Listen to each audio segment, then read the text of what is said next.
এই সূর্য, দেখতে পাচ্ছি ওদের সেলিম মডেল মেয়ে আসছে। দেখতে একবারে খাসা। এই, ওকে যেন জাতামাতা বলিস নি, ও সেলিম কাকার মেয়ে। একবার যদি জানতে পারে না তো ঠ্যাং কেটে হাতে ধরিয়ে দিবে। তুই বলি বেড়ায়, সেলিম আমার কি করবে? কিরে সালমা, স্কুল থেকে চলে আসলি নাকি? বাবা, আমাদের কথা কিছু মনেই করিসনি নাকি? তোদের কথা আবার কি মনে করবে?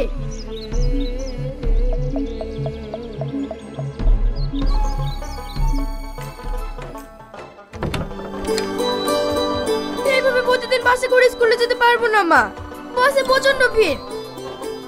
এই দেখো, ঠেলা ঠেলাতে আমার ডামি ক্লিপটা ভেঙে গেছে। ঠিক আছে, তোর আব্বা আসুক, আমি বলছি। জানো মা, ওই বাগানের রাস্তা দিয়ে যখন আসি আর ওই ছেলেগুলো আমাকে এটা সেটা বলে। এর আগে কখনো তো বলিসনি। ঠিক আছে, তোকে চিন্তা করতে হবে না, তোর আব্বাকে বলে ঠিক একটা ব্যবস্থা করে দেব। আমার মা জননী কখন স্কুল থেকে বাড়ি আসলো? তোমার এখন আসার সময় হলো?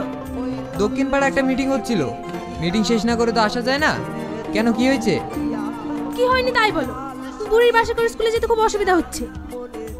আর বাগানের রাস্তা দিয়ে যখন আসে তখন কিছু চ্যাংড়া ছেলে পেরে ওকে দেখে টন্টিটকারি মারে। ও নিয়ে তোমাকে চিন্তা করতে হবে না। যাও, আমাদের জন্য খাবার নিয়ে এসো।